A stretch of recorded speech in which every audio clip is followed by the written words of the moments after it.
I want to talk a little bit about Iowa football, okay? Talk a little bit about Iowa football.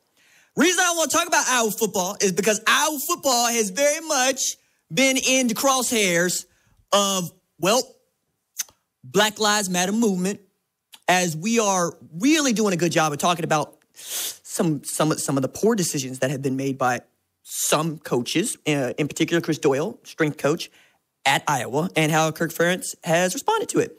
And we have now more than 50 players who have come out with stories of bigotry, belittling, bullying on the part of coaches at Iowa. And to really underscore what this is one of the longest tenured head coaches in college football. As a matter of fact, I believe he is the longest tenured active head coach in college football. I think Gary Patterson's like right behind him. 21 years he has been at Iowa, and he is direct to Hayden Fry. Worked offensive line for Hayden Fry. Helped get him his first jobs as GA twice over. Also at Iowa, because we know about this tree, Mike Stoops, Mark Stoops, Bob Stoops all came through, right? They were playing. There's a great photo of Bob Stoops leaping over a pile of folks to go hit somebody. It's probably the most athletic that I've ever seen Bob Stoops, ever. Okay? But knowing that Iowa is very much in the crosshairs right now, and we're going to find out how squeamish the athletic director and president of the university are. But man, if Kirk Ferentz is given his walking papers, that is going to be quite the job and quite the job hunt. Because Iowa, for many of us, has overperformed, right? I want to say that they have finished inside the top 10 like 6 times in Kirk Ferentz's time. And if you know anything about Iowa football, you know that that's not an easy thing to do. And the way that they stopped a mud hole and walked USC dry in the Holiday Bowl cannot be overlooked. That was the USC team that has beaten Utah, who played Pac-12 championship, and looked to be rolling, right? They looked to be rolling. And then Iowa said, we're going to beat you with this baseball bat right quick. And then we're going to have us a first-round draft pick at offensive tackle and Tristan Wirfs. This is a place where they redshirt kids routinely, and Wirfs was so good that they wanted to get him in there almost as soon as they could.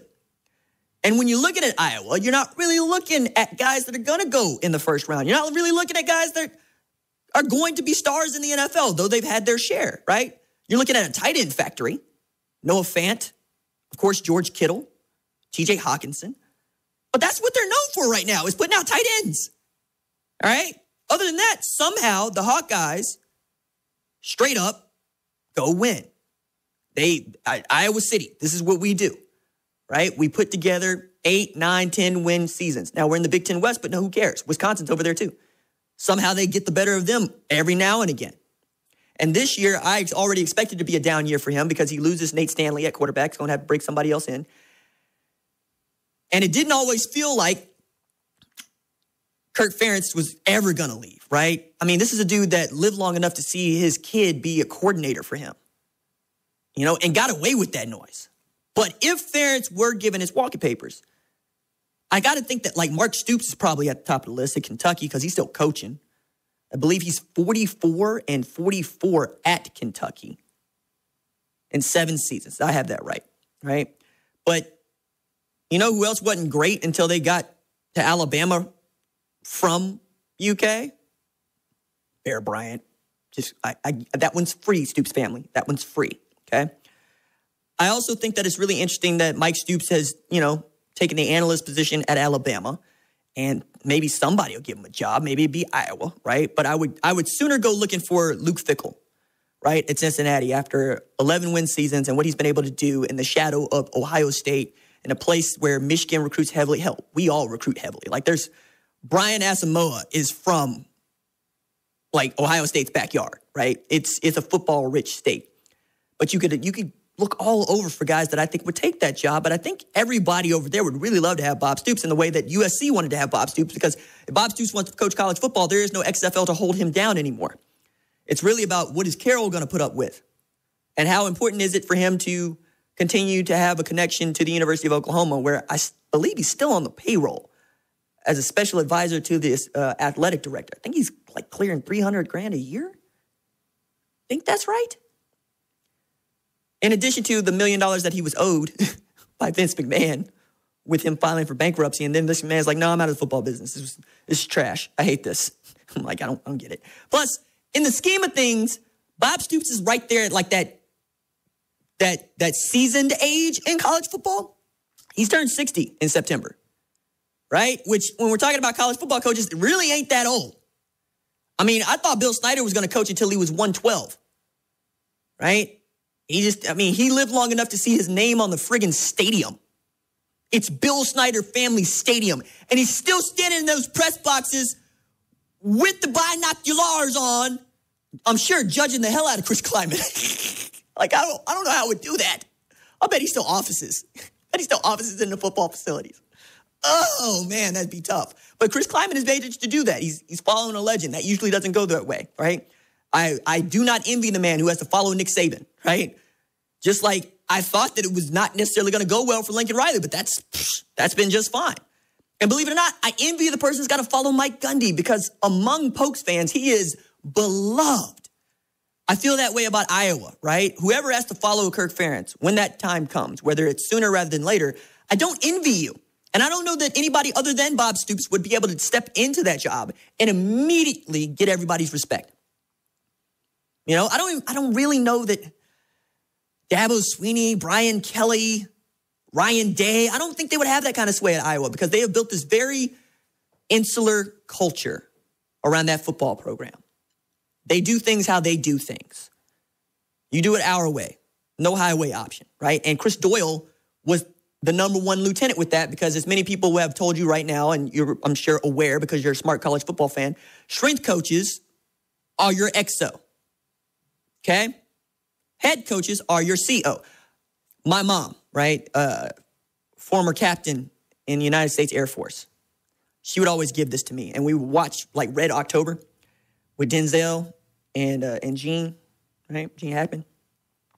And I go, Mom, what's the difference between an XO and a CO? Because it looks like one dude is just delivering the orders that the CO, like the other dude gives. And she said, yeah, that's kind of it. But like what it really is one guy is the good cop. The other guy is the bad cop. The CO is the good cop.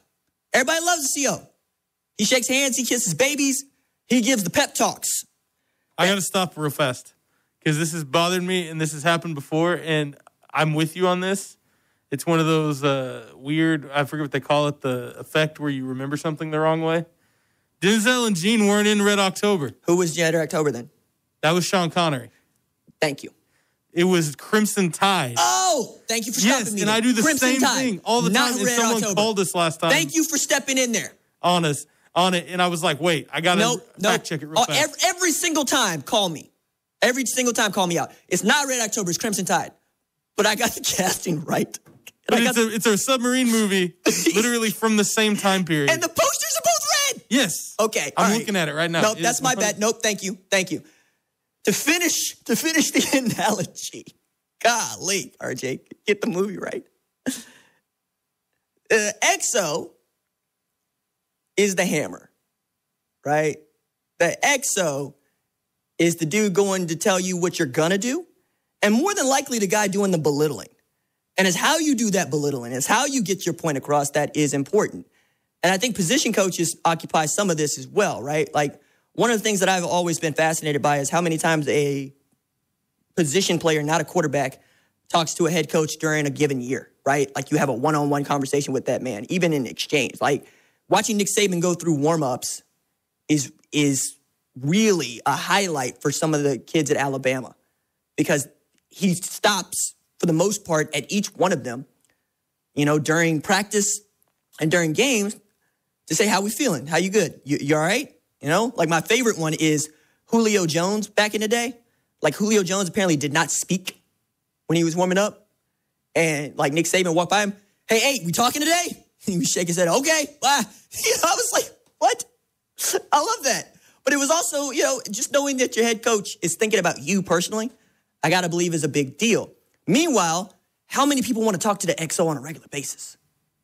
And if your XO is threatening to put you back into the ghetto, as has been alleged by Chris Doyle, and he's just trying to pick on you because you're not able to finish a lift or finish a run in time, I get motivating people. And I get there's some of y'all that absolutely positively think that the best way to motivate somebody is by yelling at them and making them angry. That ain't it, man. No, that's not it. Mayberry would be the first person to tell you. Yeah, RJ needs a soft touch. He's already over here yelling. He's already edgy when he walks in. Oh, man. Like, I'm always wired up. You know what I mean? Like, I'm always wired up, always ready to go. Always, tagline of my first radio show is fight me. Long live fight me.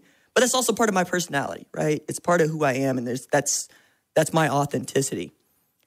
And I think if you're being inauthentic with your kids, you're doing them a disservice. On the other hand, if your authenticity is to be mean and surly and not really have a governor on what you are going to say to people and how you're going to react to different people at different points in their lives, especially kids, maybe that ain't the job for you. As a matter of fact, when I went to go get my armed private investigator certification, right, I had to go through different phases of CLEAT training, right?